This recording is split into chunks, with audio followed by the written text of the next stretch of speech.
এই দেখো ডালিম গাছে ফুল হয়েছে, কয়দিন পরে ডালিম খাবো। গাছের পেয়ারা খাবে কে কে?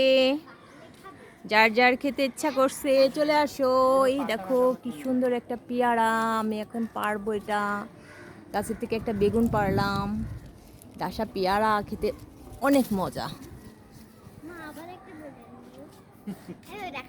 ওইটা আমি খাবো বাবা, তোমার যেটা দিছি তুমি সেটা খাও। আমার একই একই ডাসা পেয়ারাটা এরকমই হয়। এইখানে একটা আছে, এগুলো থাক কয়দিন পরে পারবো। ওই জায়গায় দেয় দুটো, একটু আটটু বড় হোক, আর একটু পাকা মতো হোক, তাহলে দেখবো মজা লাগবে না আরো। আরো বড় হয়ে যাবে তাই না? পাকার আগে তখন আমরা খেয়ে নেবো, নাহলে এটা লেবু গাছ, এখানে লেবু হয়।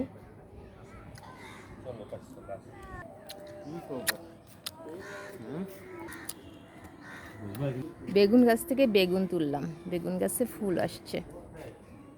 এর আগেও অনেক বেগুন হয়েছে। বেগুন গাছটা পুরনো বেগুন গাছ, কিন্তু আছে। আর এই যে বৃষ্টির পানি পেয়ে না অনেক বড় হয়ে গেছে, ফল আসছে, আসতেছে অনেক।